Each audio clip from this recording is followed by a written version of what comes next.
안녕하세요. 뿌띠 북토크입니다. 오늘 하루도 나 자신을 잘 돌보고 계신가요? 나의 몸과 마음의 상태는 어떤지, 나의 감정, 그리고 그 안에 숨겨진 욕구는 어떤지 잘 살펴보세요. 오늘의 책 소개할게요. 말버릇의 힘. 친절과 도움에 관한 이야기를 하려고 해요. 두 챕터에 걸쳐서 나온 내용인데요. 제가 발췌해서 읽어드리도록 할게요. 친절은 베풀수록 되돌려받는 것. 공경에 처한 사람을 봤을 때 당신은 곧바로 도움을 주는 쪽인가? 무시하거나 머뭇거리는 쪽인가? 만약 후자라면 당신은 행복해질 수 있는 기회를 눈앞에서 놓쳐버리는 셈이다. 나 말고 다른 사람이 도와주겠지라거나 나랑은 상관없는 사람이니까 같은 생각은 결코 바람직하지 않다. 설령 모르는 사람이라도 곤란해하는 모습을 발견하면 즉시 도움의 손길을 내밀어야 한다. 어딘가 머뭇거려져 실천이 어렵다면 그래, 당연히 도우러 가야지 하고 말하면서 반사적으로 몸을 먼저 움직이는 습관을 들이자. 내가 이런 이야기를 하면 많은 사람들이 내가 굳이 왜 그래야 하죠? 라고 반문하곤 한다. 그에 대해 간단히 답을 하자면 남을 돕는 일이 오히려 내가 행복해지는 길이기 때문이다. 남에게 인정을 베풀면 언젠가 자신에게 돌아온다는 옛말이 있다. 그 말 그대로 어려움에 처한 사람에게 친절을 베푸는 일은 결국엔 나 자신을 위한 일이 된다.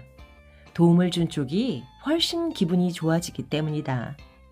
어려움에 처한 사람들을 도와주고 고맙다는 인사를 듣는 일은 매우 기분 좋은 일이다. 나와 전혀 상관없는 사람을 도와준 만큼 인간으로서 한층 성장했다는 실감도 나고 자부심도 느끼게 된다. 이렇듯 어려움을 겪는 사람을 도우면 실은 도움을 주는 쪽이 훨씬 더 큰 행복을 느낀다. 도움을 받는 쪽이 아니라 도움을 주는 입장일 때 우리는 더 많은 행복을 느끼게 되어 있다. 언뜻 반대가 아닐까 생각되지만 남에게 친절을 베풀면 원래 베푼 사람이 더 큰 행복을 느끼는 법이다.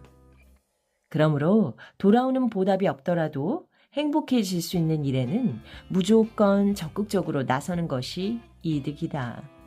예기치 않은 상황에서 곤란을 겪는 사람을 발견하면 우물쭈물 망설이다가 대부분 그냥 지나치는 경우가 많다. 그렇게 되지 않도록 자신을 재촉하면서 재빨리 행동에 옮기도록 하자.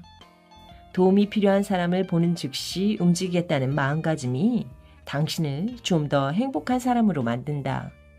제가 좀 도와드릴까요가 필요한 이유. 남을 돕는 일은 정말 기분 좋은 행위임에 틀림없다.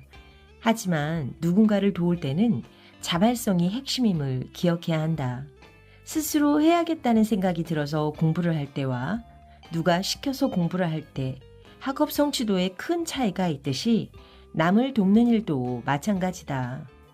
저기 좀 도와주실래요? 하고 누군가 먼저 요청을 해서 도움을 주면 행복을 느끼는 정도가 그렇게 크지 않다.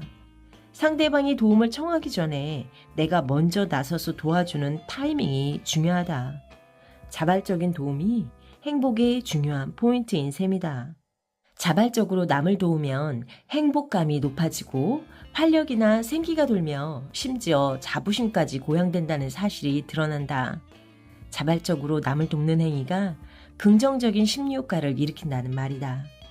남을 돕는 일에 있어 또 한 가지 중요한 포인트는 보답이나 금전적인 보상을 기대하지 않는 태도다. 성실히 대가 없는 친절을 베푼 사람들의 행복감이 무려 40%나 증가했다는 결과를 얻을 수 있었다. 남에게 친절을 베푸는 행위가 곧 자신이 행복해지는 지름길이란 사실이 여러 연구를 통해서 여실히 증명됐다. 진심 어린 마음으로 남을 먼저 도우면 물질적인 대가가 주어지진 않지만 그보다 더 크고 확실한 심리적인 보상이 기다리고 있다. 친절의 대가가 행복이라니 이보다 더 훌륭한 보상은 없지 않을까? 자발성과 보상을 바라지 않는 태도, 두 가지 모두 행복과 직결되는 요소이니 반드시 기억해 두도록 하자. 오늘부터 당장 길을 헤매는 듯한 사람이 눈에 띄면 제가 좀 도와드릴까요? 하고 상냥하게 말을 걸어보자. 남의 어려움을 지나치지 않는 따뜻한 마음을 간직하는 한 누구나 틀림없이 행복해질 수 있다. 여러분은 어떤 생각이 드시나요? 이 내용을 읽으면서 제가 겪었던 경험담이 하나 생각나요. 아이가 초등학교 1학년 때 지하철역에서 있었던 일이에요. 제가 아이한테 조금 화가 났었거든요. 그래서 아이가 뒤에 쫓아오고 저는 먼저 막 계단을 올라갔었어요. 뒤에서 아이가 무거운 가방을 메고 허겁지겁 저를 따라 올라오다가 계단에 부딪힌 거예요. 아이 입 안에서 피가 엄청나게 많이 났던 거죠. 저도 너무 놀래고 아이 옆에서 멍하니 있었어요. 어떻게 해야 할지 몰랐고 눈물만 났거든요. 그런데 그때 너무 감사한 것이 주변의 사람들이 저희를 둘러싸고 어떡하냐고 엄마 정신 차리라고 하면서 도와주려고 하시는 거예요. 그때 옆에서 관심을 가져준 것만으로도 굉장히 큰 위안이 되었고요. 옆에 병원이 있으니까 그쪽 병원에 빨리 가보라고 말씀을 해주셔서 제가 정신을 차리고 아이를 데리고 병원에 갔던 기억이 나네요. 우리나라 사람들이 굉장히 마음이 따뜻하다는 것을 느꼈고 나도 친절을 베풀어야겠다 이런 생각을 했었지요. 그때를 생각하니 지금도 제 마음이 좀 따뜻해지는데요. 이렇게 누군가에게 친절을 베풀고 도와준다는 것이 베푼 사람도 받은 사람도 모두 행복할 수 있는 그 소중한 경험이구나 이런 생각이 다시 드네요. 그래, 나도 기회가 된다면 다른 사람들에게 먼저 도움의 손을 내밀어야지. 그리고 친절을 베풀어야지. 이런 다짐을 다시 한번 해보게 되었어요. 우리 사회가 점점 따뜻해졌으면 좋겠어요. 여러분은 제 이야기를 듣고 떠오르는 것이 있으실까요? 누군가에게 도움을 받은 적이 있는지, 아니면 누군가에게 도움의 손길을 내민 적이 있는지 생각해 보세요. 그 경험을 떠올리면 내 마음이 따뜻함으로 차오르는 것을 느낄 수 있을 거예요. 오늘 하루는 친절과 도움에 대해서 생각해보고 행동으로 옮겼으면 좋겠습니다. 다음 시간에 또 만나요.